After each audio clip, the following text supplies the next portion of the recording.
फर्रुखाबाद से Suresh Gupta, bureau chief की खास रिपोर्ट में अपनी पूरी सैलरी गरीब बच्चों की शिक्षा पर खर्च करूंगा।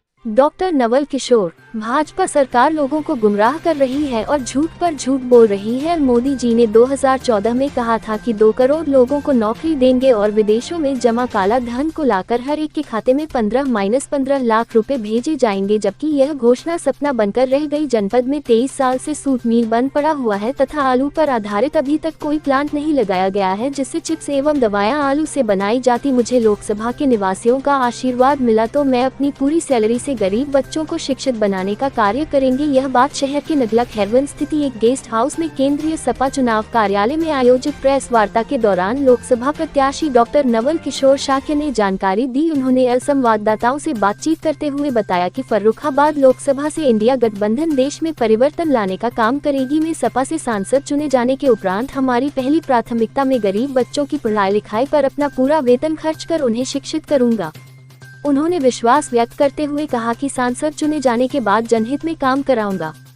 इस अवसर पर सपा प्रदेश सचिव मनदीप यादव, एडवोकेट आम आदमी पार्टी जिला अध्यक्ष नीरज प्रताप शाक्य, कांग्रेस प्रदेश सचिव अनूप वर्मा, कांग्रेस के पूर्व जिला अध्यक्ष मृत्युंजय शर्मा, जन अधिकार पार्टी जिला अध्यक्ष प्रभात शाक्य, सपा जिला अध्यक्ष चंद्रपाल सिंह यादव, चेयरमैन शमशाबाद नगर पंचायत अध्यक्ष नदीम फारूकी, सीपीआई सुनील कटियार, सीपीआईएम अमित कुमार, गोरखपुर से आए चुनाव प्रभारी विनीत कुशवाहा, सपा मीडिया प्रभारी विवेक यादव, इलियास मंसूरी आज मौजूद रहे। सरकार आई है, इन्होंने झूठे वादा करके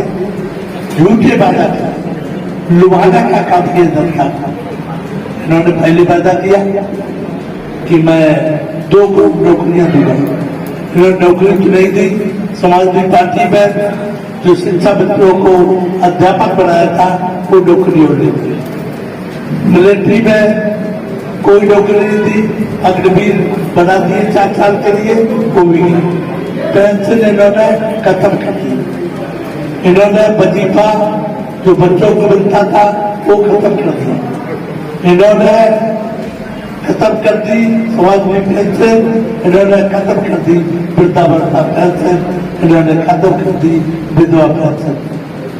इन्होंने सब खत्म करने का काम किया। इन्होंने कहा मैं जो वादा करता हूँ पूरा करता हूँ। पहला वादा इन्होंने किया कि मैं क्या करूंगा, 15 लाख रुपए हर खाते में भिजवाऊंगा। झूठा वादा, झूठ की गारंटी, झूठ की गारंटी। 15 लाख रुपए की जगह पे 1 रुपया नहीं भिजवाया। इन्होंने कहा किसानों की आमदनी दुगनी करेंगे। आमदनी दुगनी तो बहुत दूर रही, आधी और कर दी। तो जो भी इन्होंने कहा जुमलाबाजी करके जनता को ठगा। अब जनता की आंखें खुल गई है, जनता समझ गई है ये जुमलेबाजी से ठगने का काम करते हैं। कभी राम मंदिर का नाम लेते हैं, कभी किसी का नाम लेते हैं, कभी हिंदू मुसलमान नाम पर झगड़ा करवाते हैं और जुमलाबाजी करके लोगों के माइंड को महकम करते हुए और वोट ले लेते हैं। लेकिन जनता समझ गई। से 60 किलोमीटर दूर चला गया और नाम उसका गंगा एक्सप्रेस पे। फर्रुखाबाद की 87 किलोमीटर की धरती बाढ़ में प्रभावित रहती है। पिछले 2.5 महीने में जो आपका बरसात का सीजन था, फर्रुखाबाद डूबा रहा और हमारे नेता सोते रहे। जो नाव बनती रही, मदद चाहिए थी लोगों को, लोग पानी में बहते रहे, ना उनको खाना पीना मिला, ना मेडिकल सुविधा मिली, ना उसको आश्रय मिला। बड़े बड़े लोग आए, आने के बाद उनका बहिष्कार भी हुआ, दंगा देने की बात हुई, सर्वे हुआ, सर्वे कागजों में हुआ। जैसा देश में चल रहा है कि हर चीज कागजों में दिखाई देती है, मीडिया में दिखाई देती है, टीवी में दिखाई देती है, लेकिन अभी तक उसका एक भी ईंट कहीं दिखाई नहीं दी। फर्रुखाबाद में डुबाना चाहते हैं तो इसलिए आपसे गुजारिश है फर्रुखाबाद को उभारने का काम करें। जो गंगा एक्सप्रेस में फर्रुखाबाद का हक था वो यहाँ से चला गया। दूसरा एक उम्मीद आई थी ग्रीनफील्ड एक्सप्रेस में की, वो भी फर्रुखाबाद से चला गया।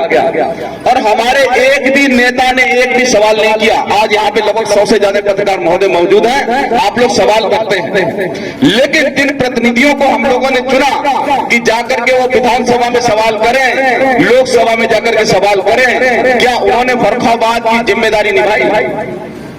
अगर उन्होंने निभाई हो तो मैं कहता हूं कि उनको दोबारा ले आना। अगर उन्होंने फर्रुखाबाद को रोजगार दिया हो तो मेरी गुजारिश है उनको दोबारा ले आना। अगर उन्होंने फर्रुखाबाद की सड़कें बनाई हो तो उनको चुन लेना। अगर फर्रुखाबाद का लोहिया अस्पताल के अंदर आपको इमरजेंसी में कोई एपी ट्रीटमेंट हो जाए,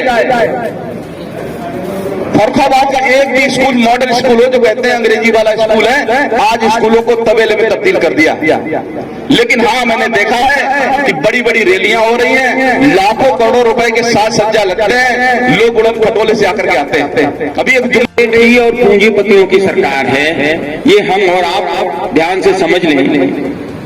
हमारे समय में पूंजी का जो केंद्रीकरण हुआ है वो बहुत ज्यादा है। 70% करोड़ आबादी के पास जितनी दौलत है, अगर सबको जोड़ दिया जाए तो मात्र 22 घरानों के पास उतनी दौलत हो जाती है। ये केवल मोदी काल में बढ़ा। इसके अलावा 18 लाख करोड़ का लोन जो है वो इन कारपोरेट का माफ किया गया है। लेकिन जब किसानों को एमएसपी देने का सवाल आता है तब उसकी कानूनी गारंटी नहीं दी जाती। साफ और स्पष्ट है कि ये वर्तमान सरकार न तो किसानों की है, न छात्रों की है, न नौजवानों की है, न ये आम जनता की है। ये केवल कॉरपोरेट की और पूंजीपतियों की सरकार है। उनसे भरपूर पैसा लेती है और तमाम अपना सब करके, और एक चीज हमारे समाज को तोड़कर, हमारे समाज में विभेद पैदा करके, चाहे वो हिंदू मुस्लिम के नाम से हो, चाहे वो पाकिस्तान के नाम से हो, चाहे वो मंदिर के नाम से हो, और चाहे वो ध्रुवीकरण के नाम से हो, ये चीज करके आज सत्ता में बैठी हुई है।